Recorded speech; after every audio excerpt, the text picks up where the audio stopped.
alaikum wa rahmatullah. Once again, Bismillahirrahmanirrahim. Welcome back to the class.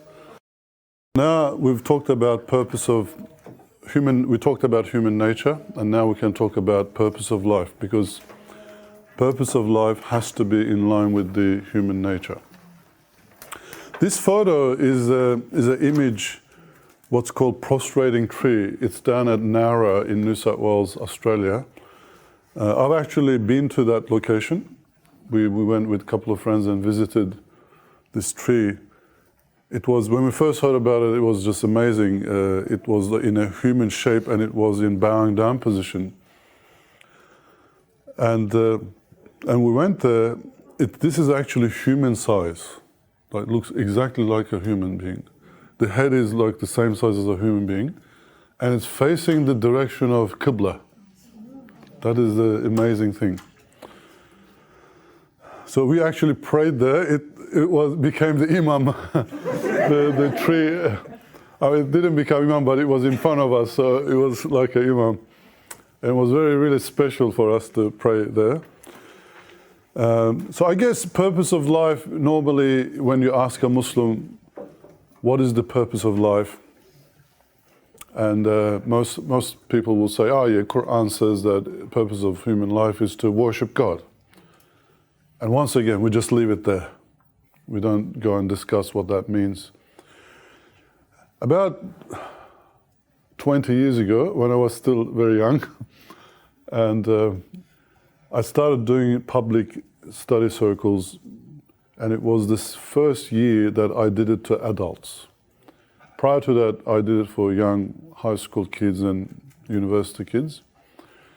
And in one of these discussion groups, one of the young men, he was a mechanic, he said to me, Mehmet, you're talking about, us being created to worship God. How do we know that that is the case? And is that the only thing that God made us, created us for, when we can do all these things that we can do? I gave an answer at the time, but I was not fully satisfied with my answer.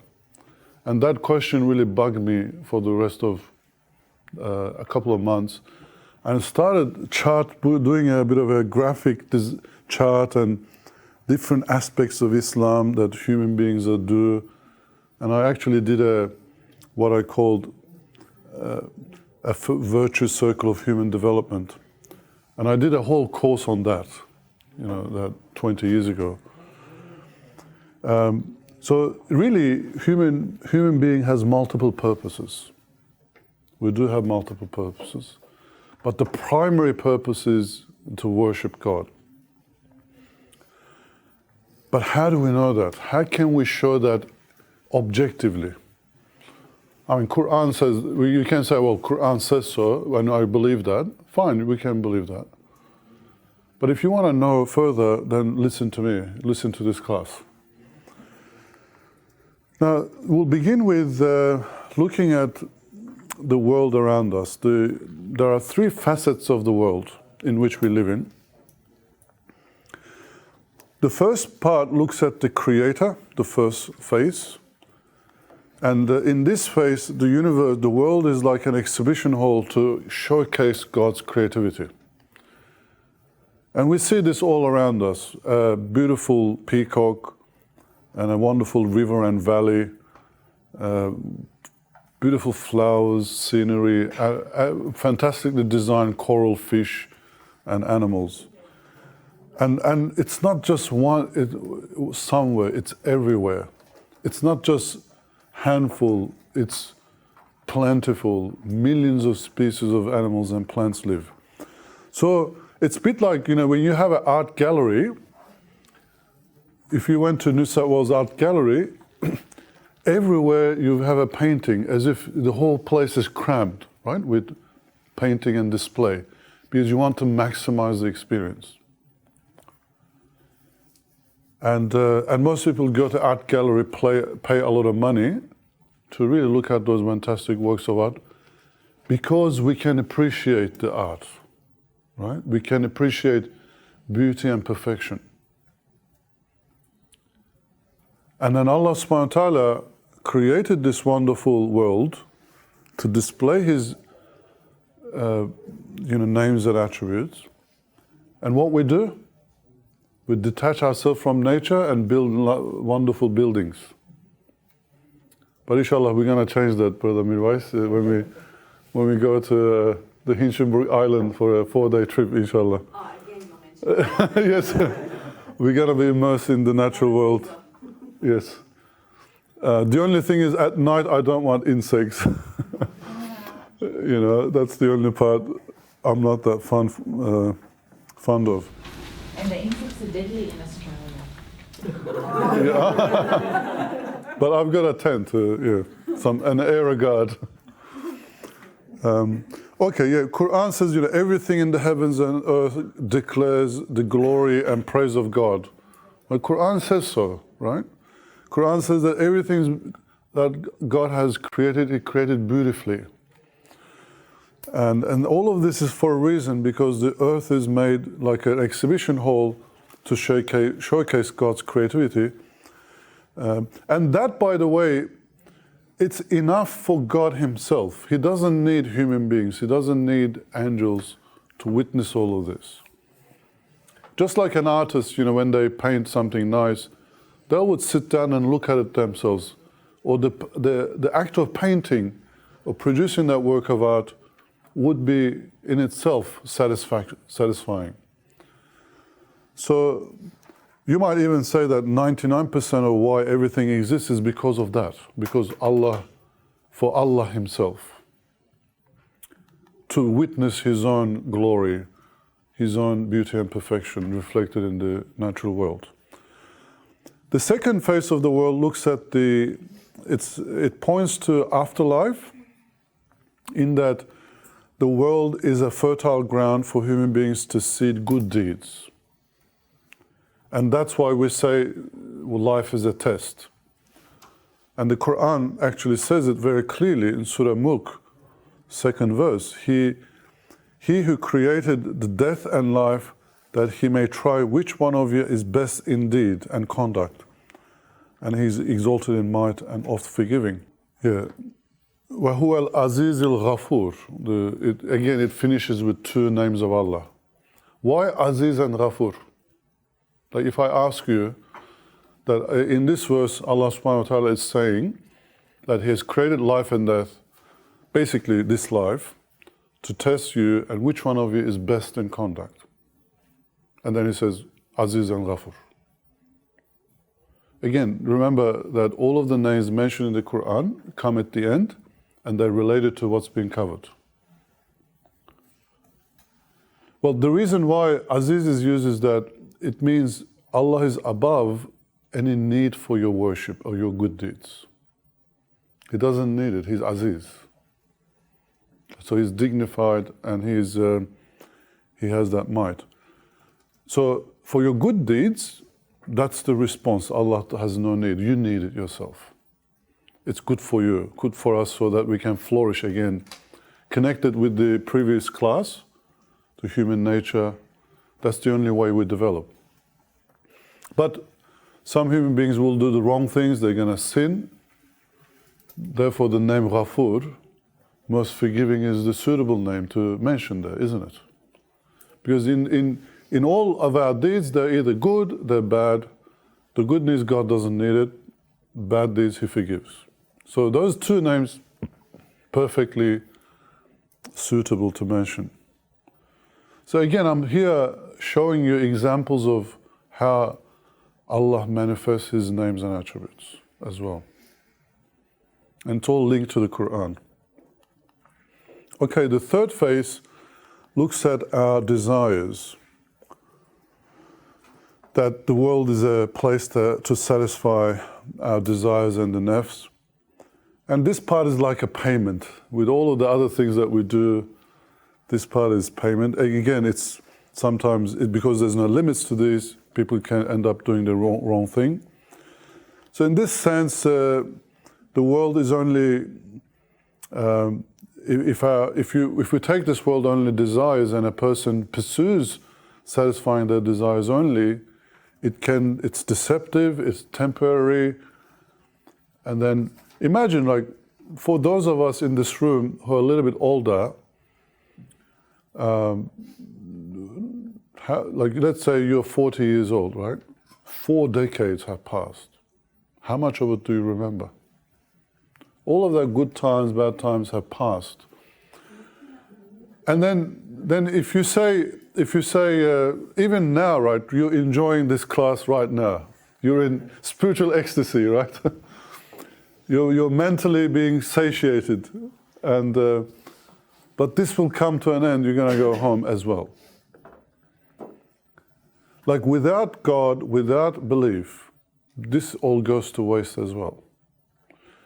But when you bring in God, you know, and an afterlife, our deeds are being preserved. It's being recorded, and then it's not going to the waste. You know, you're building the second phase, you know, the fertile ground. That's when it becomes fertile, because just like when you put a seed into the ground, that seed grows, germinates, and blossoms into the air out of the ground. Like, human being is like a seed. We are planted in this life. You have to blossom in this life and grow into afterlife, into the spiritual realm. Right? That's really important. And only in that way we gain permanence. Otherwise, life is fleeting, deceptive, passing, if you just look at it from a satisfaction of the self. And eventually you're going to get old, you're not going to be able to do anything. You might say, okay, I enjoyed my life. That's the only consolation you might have, if you've got no regrets. Today I posted something on Facebook, which is kind of saying there's only 2 pains in this world: the pain of discipline and the pain of regret. The catch is you can only avoid one of them. Like, if you try to avoid discipline, that is, you're not disciplined, it means you're going to feel the pain of regret at some point. And the only way to avoid the pain of regret is to be disciplined. Inshallah.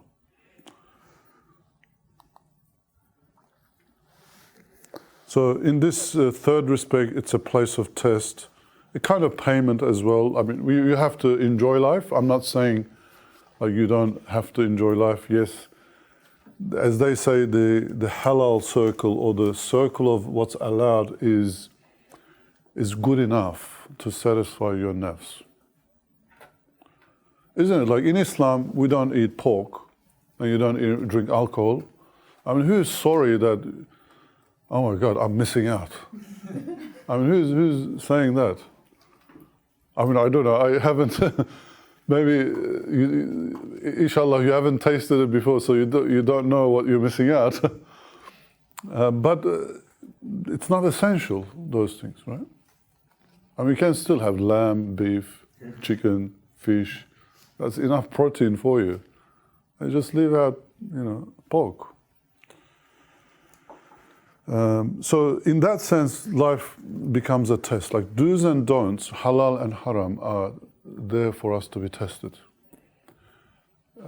If everything was allowed, you don't get any test.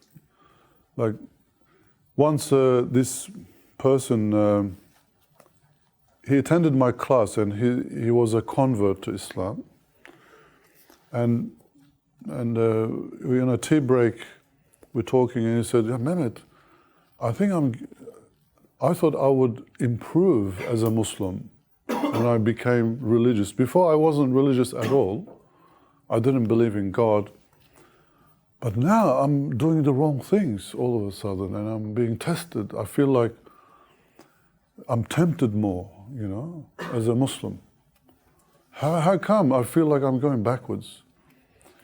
And I said to him, "No, you're not going backwards. You're actually going forward. Because in the past, you had no concept of do's and don'ts, something sinful, something allowed. You were doing everything. So you were not tested at all. Now you are tested. Because Islam does have certain do's and don'ts. And then you're going to be tempted to do the wrong thing because you were used to it from your old life. But hopefully that is only a transition period. You transcend that and you get to the third level. That's actually, you were on the first level of commanding self, everything, you were doing everything. And now you're in the blaming self. You do sometimes wrong things and blame yourself. And hopefully you'll get above that and you'll be satisfied, nafs. Nafs al-mutmainna, as the Quran says. Yes? I just wanted to ask, so like usually tests, they have like a reason. For example, like a driving test, you have a test so that you can drive, etc. But what's the point, what's the purpose of the test that we go through? Like we go through a test of life. Is it only just to determine whether we go heaven or hell? Is that it? Or like, do you think there's a reason for this test that we go through? Yeah, that's why we're doing this class right now. Oh. It's to excel as a human being, to learn, to develop, excel, and as a result, get to know God and relate to Allah in a meaningful way. Like how would a baby understand God and get to know God, Allah subhanahu wa ta'ala, and when a baby prostrates that they actually feel something? They can't. So you have to go, sometimes falter as well, sometimes you sin, do the wrong thing, you learn from it. You gain experience, your appreciation of life, your humanity, religion deepens, and then you're on a journey, right? I'll touch on that more, yeah? So it's not really about the result, it's about the experience? It's the journey and what happens to you as a result of the journey. And also, like that seed example I gave, analogy, like a seed, if you just leave it to itself, it can remain for hundreds of years. Right? They have this vault in Norway. Does anybody know? They have seeds of all the plants in the world. They're just keeping it just in case there's a nuclear holocaust and then you lose all these plants, so they have those seeds, they can still produce plants from it. Very good idea. I really admire these non-Muslims. I don't think any Muslim would have even thought of that, and let alone spend the money to do it. At this point in time, maybe later when Muslims get better, they can. But just imagine all of us as human beings, we're not put to life, or we're not put through this life. Because when you put the seed into the ground, which is the worst place to go in, and that's when it's subject to elements, the water, the chemicals, all these insects, and then that's what makes it germinate. And then it instinctively germinates northward or upward. And as soon as it gets out, then it can grow and give fruits, produce fruits, and then multiply, right? When a tree is far more valuable than a seed. So in a similar way, the human being, when you come to this world, you come like a seed. This life is like being underground. The elements, all the tests of life put through so that you can grow, all of that potential thing can come out. And then you become a valuable creature. Now that's the key difference between human beings and angels. Angels are already created perfectly at the level that they're created. They also have levels, but they don't move in levels. Whereas us human beings we need to discover what our level is. We need to achieve that level. And that achievement itself is worthwhile, that experience. And also Allah subhanahu wa ta'ala wants that from us, as differently to the angels.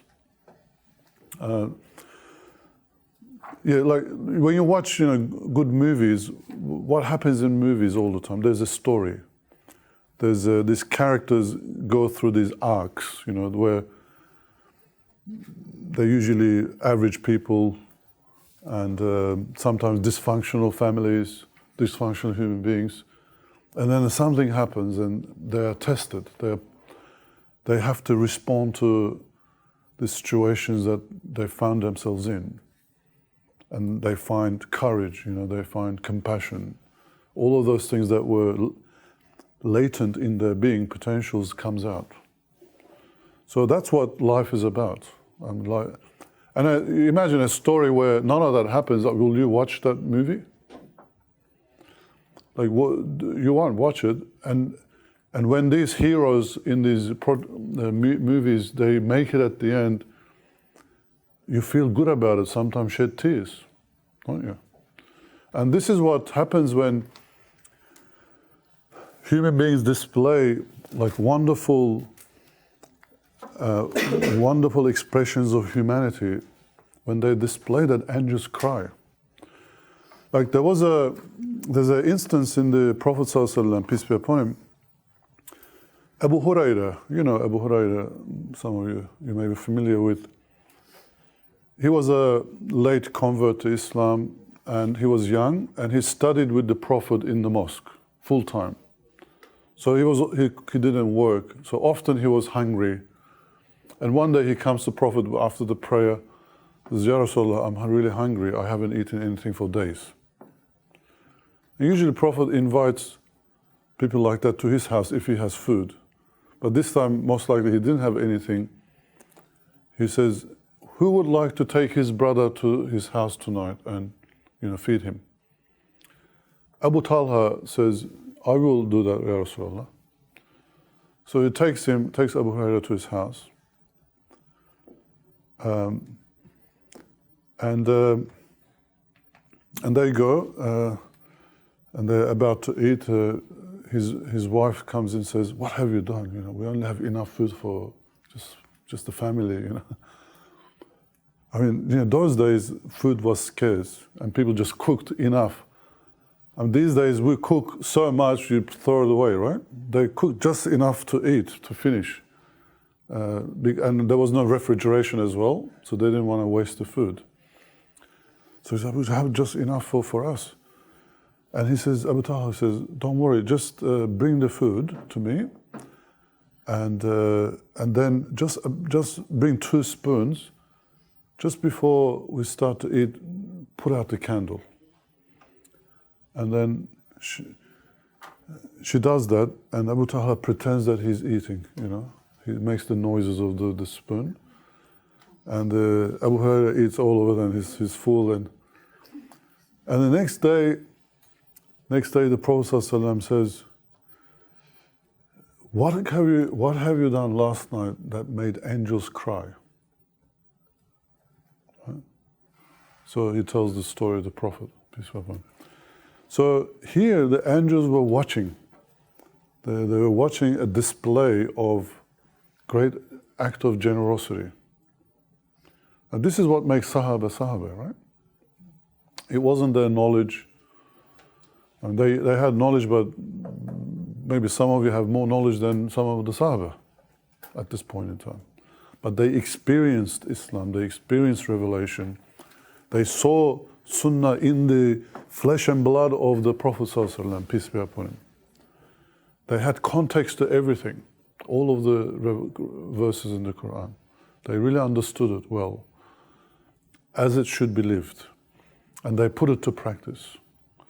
And in that, what were, in a way, Bedouins in desert became teachers of humanity.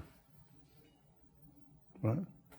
Everything I'm telling you here comes from Prophet ﷺ and the Sahaba companions and then all the scholars.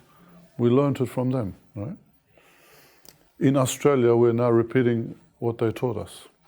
They become teachers of humanity. So all of that is possible in this life when we are truly tested. Like this week we had a meeting on Tuesday. Our university website, it was a little bit bad shape. It needed fixing. And Dr. Salih I said, who's going to do it? Everyone's busy, you know. I said, I'll do it. I'll look after it. And Dr. Ozalp said, you're always busy, and I'm concerned that it would take a long time and it would never get fixed. And I actually, today, I completed most of it in 4 days. And somebody said, you proved Dr. Salih wrong. I said, yeah, I don't like negative perceptions, you know. But that was actually a genuine display. Like, he wasn't kidding. He was really saying, Mehmet, he's so busy, he's not going to have time for this. His website looks like an insignificant thing. But to me, that I didn't like that. Like, honestly, these kind of things trigger you to say, okay, I can do better than that. If this is what people are thinking, I got to get my act together. So I became a better person as a result of that. A little bit better, inshallah. At least I can get the website fixed. All right, so yeah, that's an excellent question. Thank you. The answer was a little bit long, but I think it was a significant question. So basically, this world is built like a majestic palace in a desert, like the earth. The cosmos is like desert, the earth is this beautiful palace, exhibition hall. And we are put into this place to witness the glory of Allah subhanahu wa ta'ala and respond to that glory and almost infinite display of creativity with an act of worship.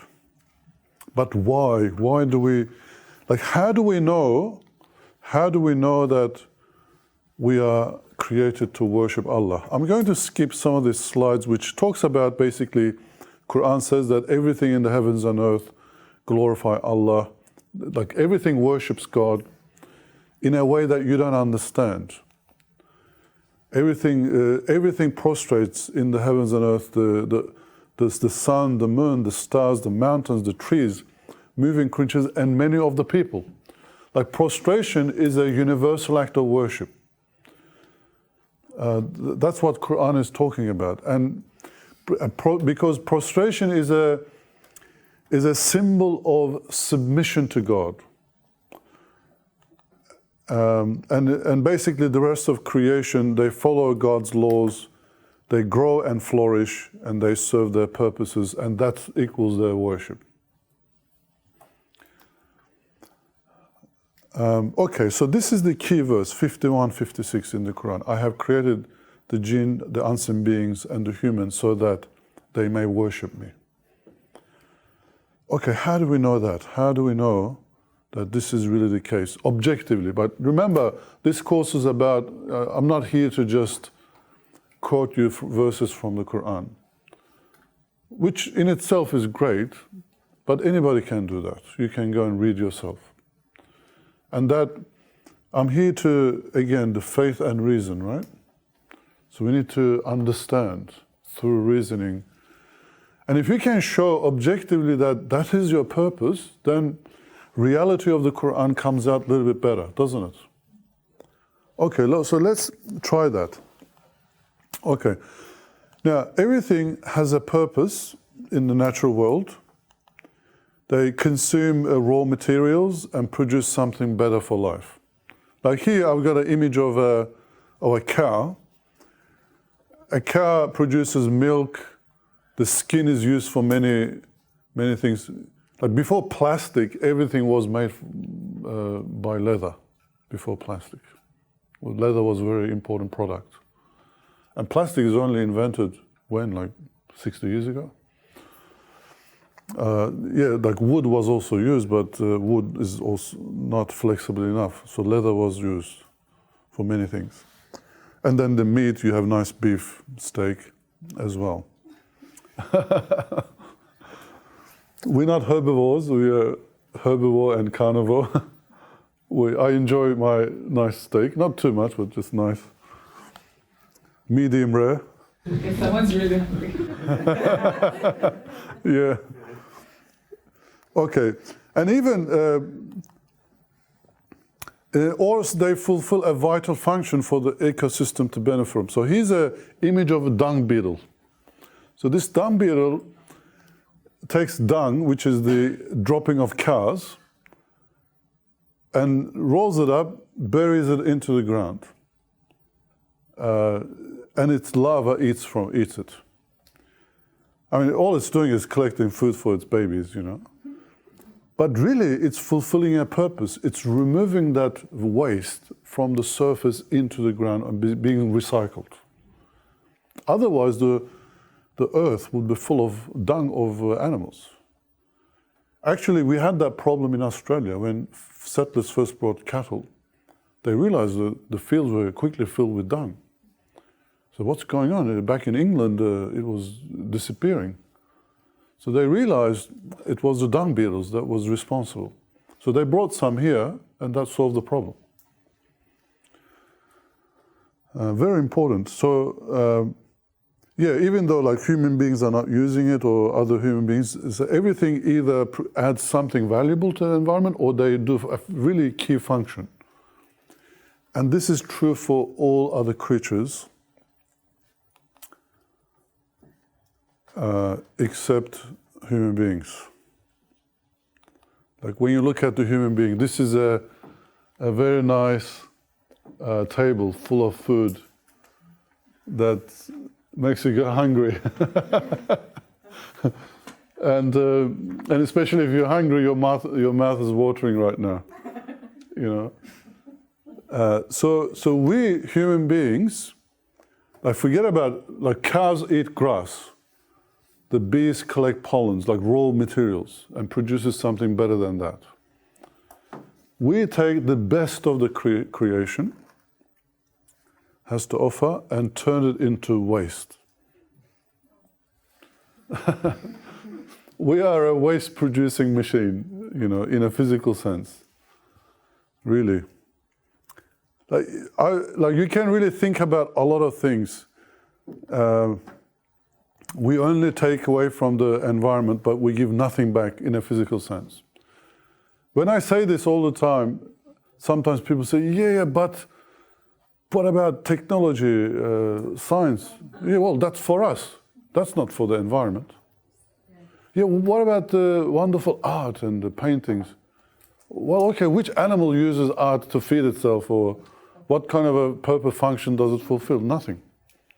I'm not saying, you know, the art is bad, or I'm just pointing out that it's not a value that you add to the natural environment. And he goes, yeah, what about buildings? Well, buildings, animals don't need those buildings. Like nothing needs it. You're creating those things. Everything that we do, we're doing it for ourselves, physically. So our relationship with the environment is one way, like one way. We only take, and that's why we have this climate change problem, isn't it? Because we're always taking and producing waste, taking, producing waste. Before it was just the sewage, but now air pollution, carbon dioxide, all the gases, the mercury that's going into the seas, into your tuna, and all the plastic that's going into the seas, it's going to come back and bite us as well as like we're having now mass extinction at a level that they call it now, the geologists, Anthropocene. Like Anthropocene means the human activity on Earth is shaping the very climate and the geology, the rocks. Like maybe 2 million years later, when the archaeologists and geologists dug the rock layers, they say that they're going to find this layer of chicken bones. Because when we eat and you dump all these chicken bones, it's going to actually leave a mark on the rock layers. Yeah, in fact, you know, like we add no value to the environment as a physical being. And if you were to leave the planet, if we all jumped on a spaceship and left the planet would rejoice, hooray, you know. We got rid of these pests called human beings.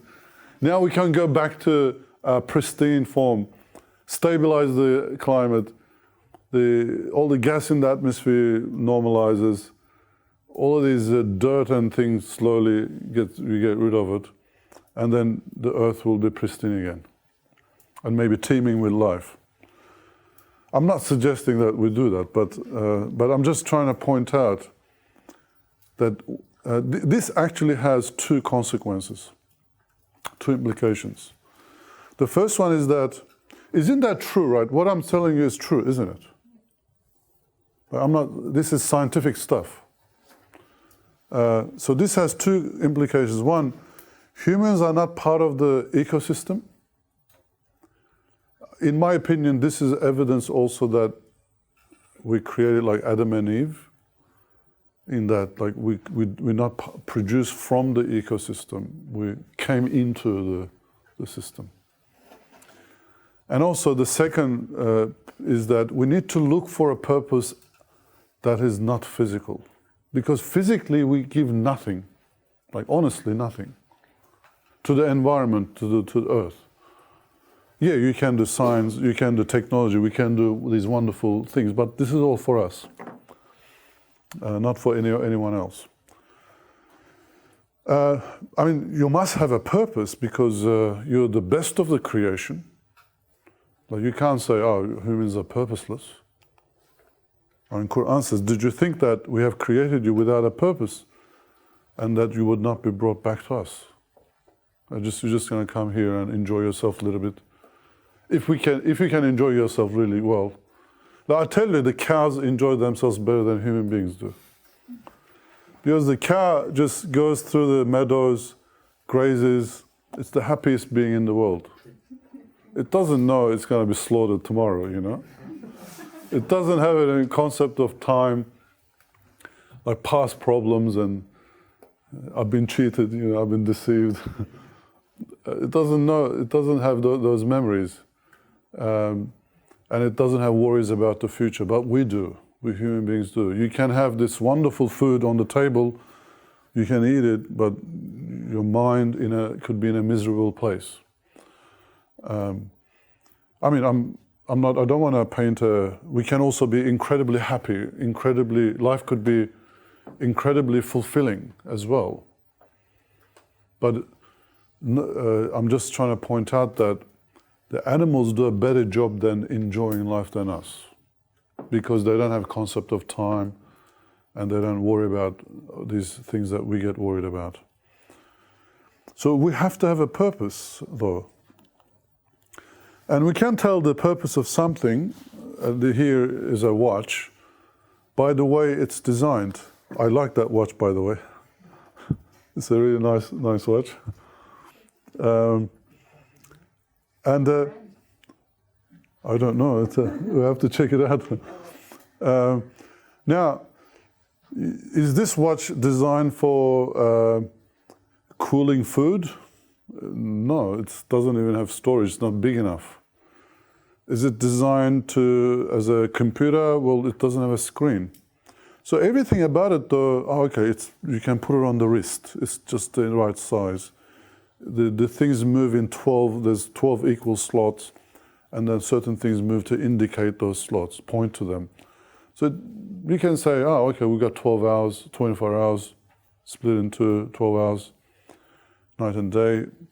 This is designed to tell time. Everything about this tells you it's designed to tell time.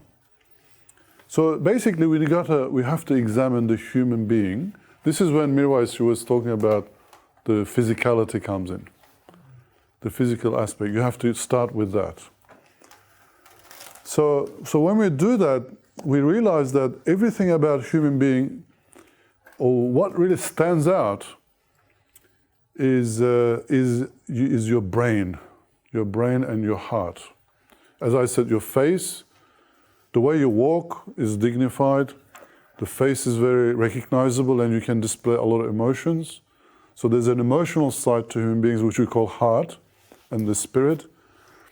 And then there's this huge brain, 1.5 kilos on a very small body. Like your brain consumes 25% of oxygen and 30% of all the food. Like if you really, your whole body is really there to carry this brain.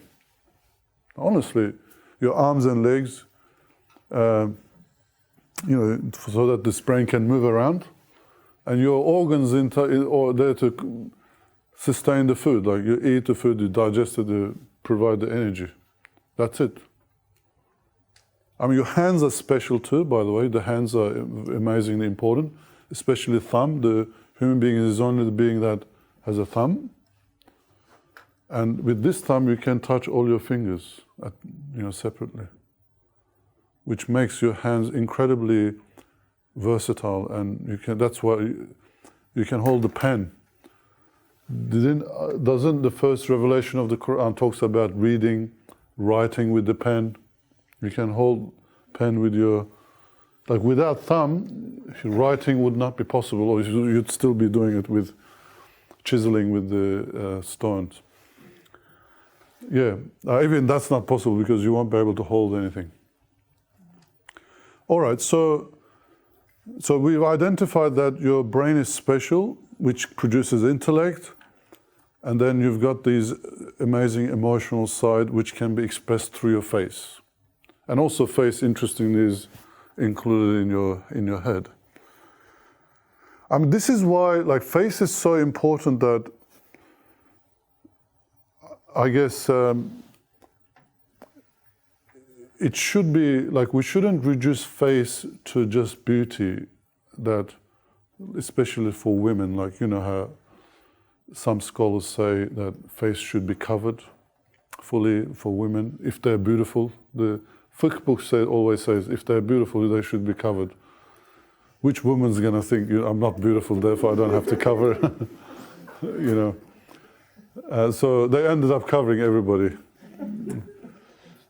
But really, if you think about it, it's really your face that makes you human. I mean, you can't see the brain. Brain is visible through your works, your knowledge, and your communication, and so on. But physically, the only thing that really identifies you is your face. So it's really important, human face.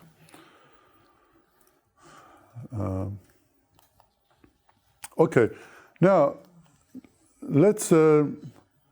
So remember this one. I have made Adam complete and breathed into him from my spirit. Now this is the time to explain this particular verse. So there's something linked to human spirit or human soul, because I'm going to go faster. We're about to finish, so I'll give another 5-10 minutes.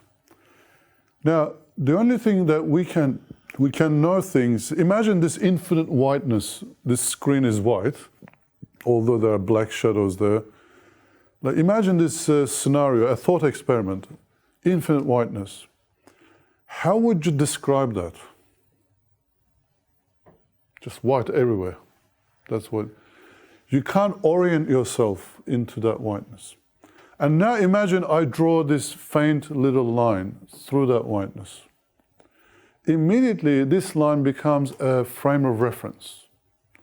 You can actually say to the right of the line, to the left of the line, above the line, below the line. It becomes your point, about reference point. And now you can describe that infinite whiteness a little bit better. Hold this thought, and here's another example of how we can describe things. And this is the distance between Sydney and Melbourne. How would you describe, if I say describe this distance between Sydney and Melbourne? How far? I ask you, how far is Sydney and Melbourne? You can say 10 hours drive or 1.5 hours of flight. I don't want to put walking. Maybe 20 days of walking. So here what I'm doing is I have to use units of measurement.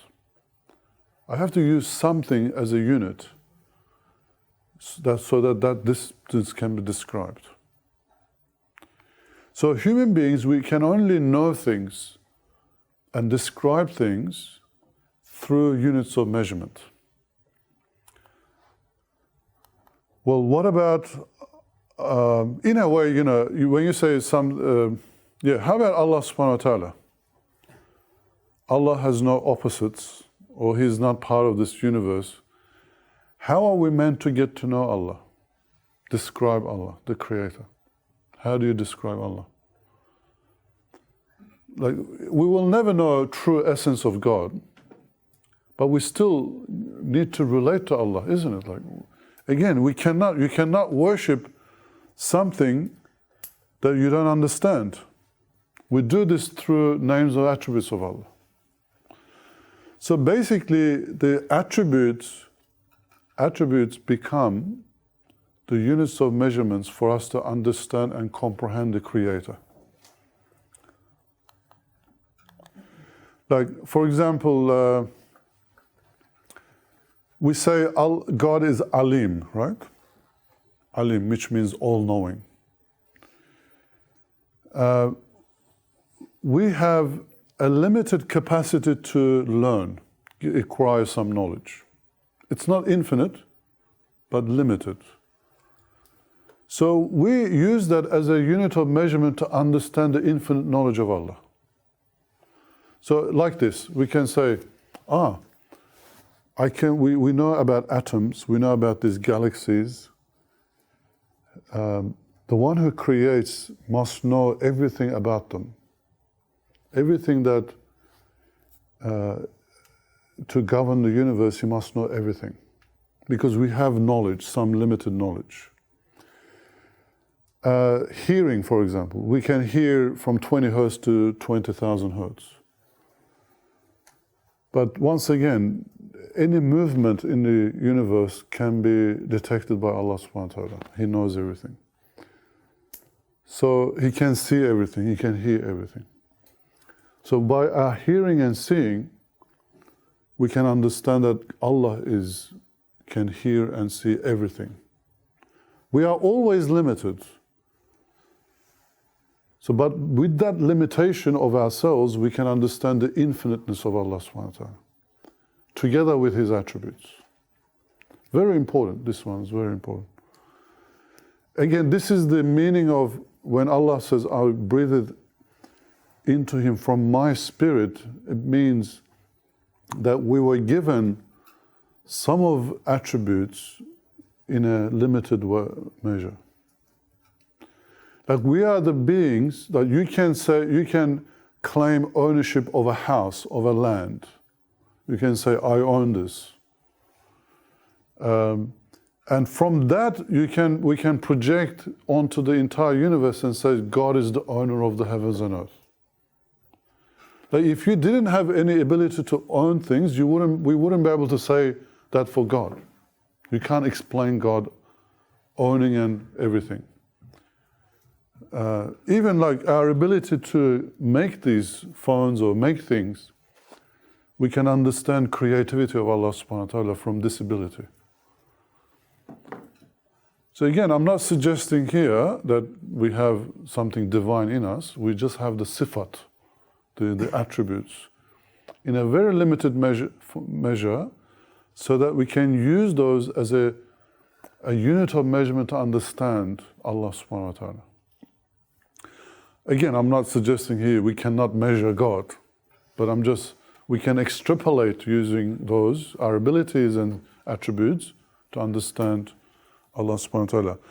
This now we come to your question, Ibrahim, because you said, how do we know that we're not projecting ourselves onto God, isn't it?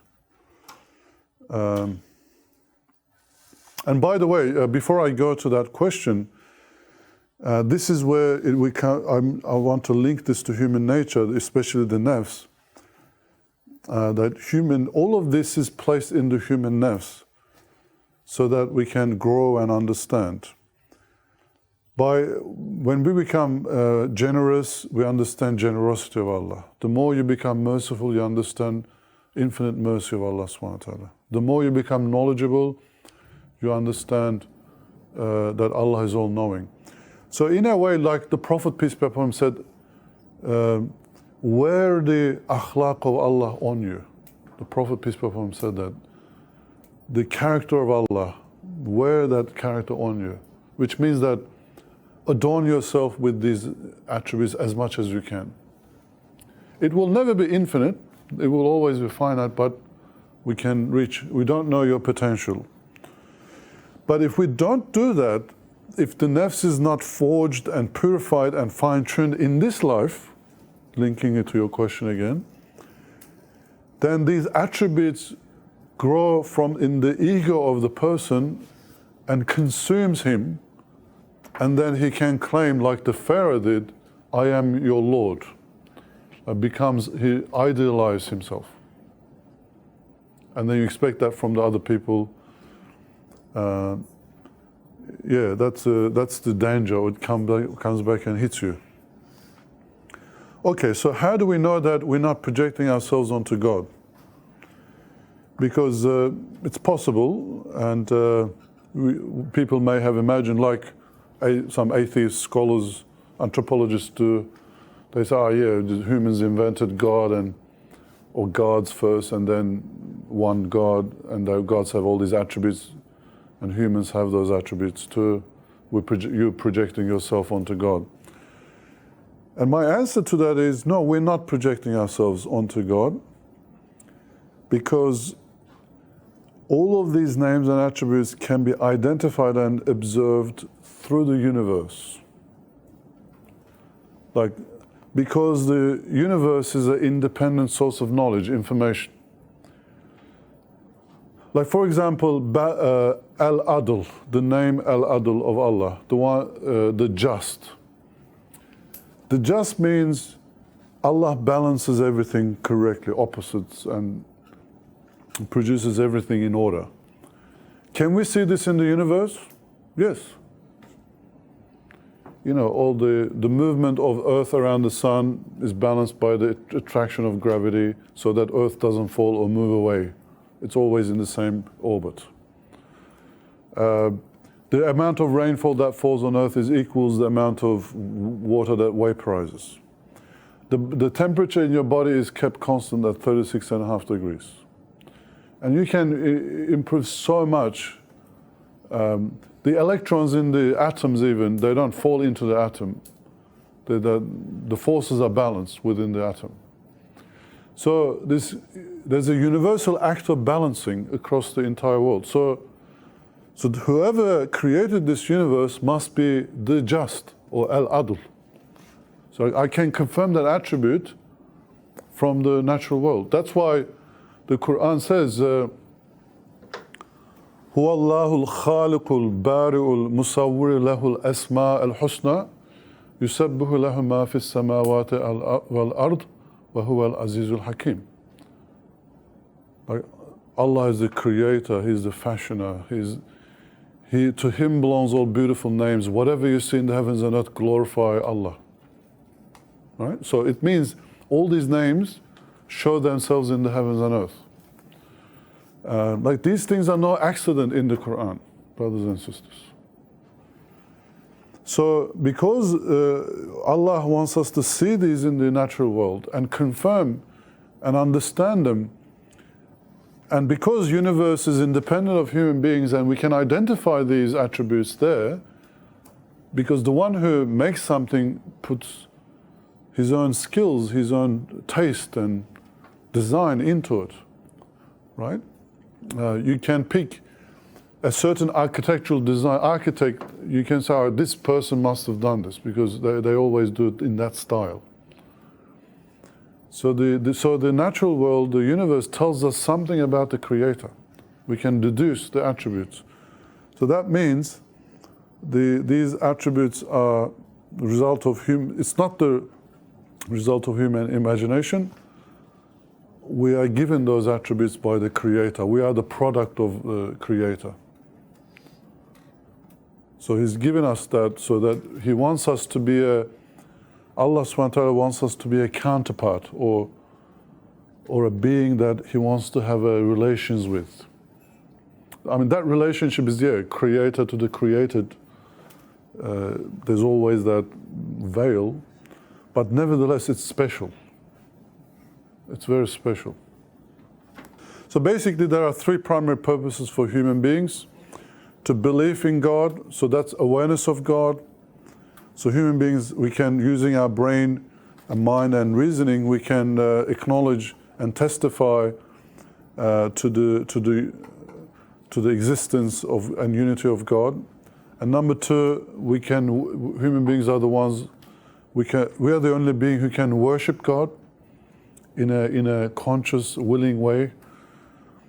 And that means we are recognizing the Creator. And then we are the only beings who can relate to Allah, and that comes from knowledge of Allah, or what we call ma'rifatullah. So these are the three primary reasons why humans are created, brothers. Your main purpose, brothers and sisters. To believe in God, to worship God, and to relate to God. But obviously within that, you can identify your own unique meaning of your life. And you can chart your way through life in a different way. Like some of I've chosen teaching. You may choose humanitarian work as your main purpose in life. For some of you, it might be artistic expression, or writing, or producing films that are useful. They tell good stories. Like whatever. You can really have a very specific mission in your life, and that'll be the meaning of your life, not the purpose though. Purpose is set for everybody equally. You gotta provide that. The meaning of your life is what you chart for yourself, and also what you feel that you're responsible for. Sometimes a mother, she may say, look, I'm just gonna dedicate my life to my kids. And that is the meaning of your life, the meaning that you have given, because you feel the responsibility. And some people feel responsible for entire humanity. And they say, I'm just going to help out entire humanity as much as possible. And as a result of these, we grow as an individual, and we find our story, and we find inner peace as a result of this. And all of this is, brothers and sisters, is serious. It's a serious thing. This is not a joke. Like, that's what makes it, I guess, valuable as well. So inshallah, we'll finish there. And next week we'll have an introduction to the Quran and its interpretation. How do we know Quran is Word of God? We'll tackle that.